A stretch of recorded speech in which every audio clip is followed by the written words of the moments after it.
വഴിയോര കച്ചവടക്കാർക്കെതിരെ വൈക്കം നഗരസഭ നടത്തിയ അനധികൃത ഒഴിപ്പിക്കൽ നടപടി സംഘർഷത്തിൽ കലാശിച്ചു.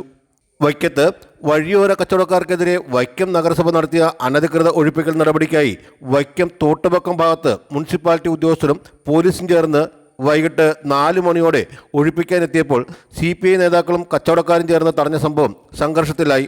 തുടർന്ന് CPI ജില്ലാ എക്സിക്യൂട്ടീവ് അംഗം TN രമേശൻ, മണ്ഡലം secretary MD Baburaj, assistant secretary P Pradeep Kumar, നഗരസഭ മുൻ ചെയർമാൻമാരായ അനിൽ ബിശ്വാസ്, B രഞ്ജിത്ത്, ബിജു കണ്ണേടൻ, AITUC നേതാക്കളായ PS Pushkaran, D Babu, Chandrababu Edatan, M Sugu Pulinchode, മനോഹരൻ ചാലപ്പറമ്പ് തുടങ്ങി സ്ത്രീകളടക്കമുള്ള തൊഴിലാളികളെയും പോലീസ് അറസ്റ്റ് ചെയ്ത് നീക്കി.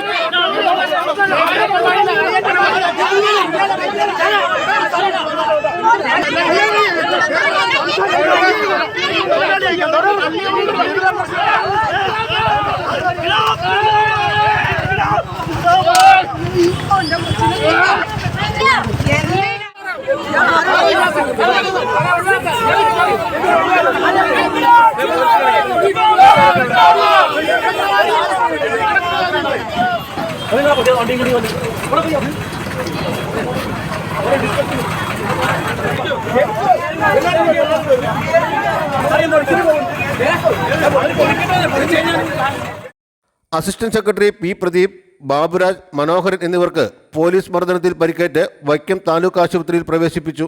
വഴിയോര കച്ചവട തൊഴിലാളി നിയമം പാലിക്കാതെ ഇവരെ ഒഴിപ്പിക്കാനുള്ള നീക്കത്തിനെതിരെ AITUC നൽകിയ നിവേദനത്തെയും അതേ തുടർന്ന് നടന്ന സർവകക്ഷി യോഗത്തിലെ തീരുമാനങ്ങളെയും കാറ്റിൽ പറത്തിക്കൊണ്ടാണ് നഗരസഭയും വിവിധ വകുപ്പ് അധികൃതരും ഒഴിപ്പിക്കാനെത്തിയതെന്നും നേതാക്കൾ പറഞ്ഞു. വൈക്കം വടക്കേനടയിലും എറണാകുളം കവലയിലും വൈറ്റ് ഗേറ്റിന് സമീപവും ഉദയനാപുരത്തും പിന്നീട് ഒഴിപ്പിക്കൽ നടന്നു. എന്നാൽ അറസ്റ്റ് ചെയ്തവരെ വിട്ടയക്കണമെന്ന് ആവശ്യപ്പെട്ടുകൊണ്ട് വൈക്കം MLA CK ആശ പോലീസ് സ്റ്റേഷനിലെത്തിയെങ്കിലും പോലീസ് വിട്ടയക്കാൻ തയ്യാറാവാത്തതിൽ പ്രതിഷേധിച്ച് MLA അടക്കമുള്ളവർ പോലീസ് സ്റ്റേഷനിൽ കുത്തിയിരുന്ന് പ്രതിഷേധ സമരം ആരംഭിച്ചു.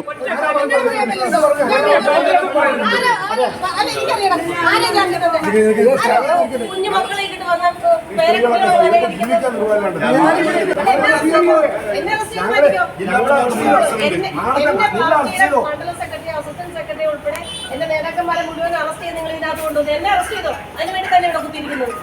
അത്രേ ഉള്ളൂ. രാത്രി 8 മണിയോടുകൂടി DYSP സിബിച്ചൻ ജോസഫിന്റെ നേതൃത്വത്തിൽ നടന്ന ചർച്ചയ്ക്ക് ശേഷം അറസ്റ്റ് ചെയ്തവരെ വിട്ടയക്കുകയായിരുന്നു. ഇതേ തുടർന്ന് പോലീസ് സ്റ്റേഷന് മുന്നിൽ തടിച്ചുകൂടിയ പാർട്ടി പ്രവർത്തകർ വൈക്കത്ത് പ്രതിഷേധ പ്രകടനം സംഘടിപ്പിച്ചു.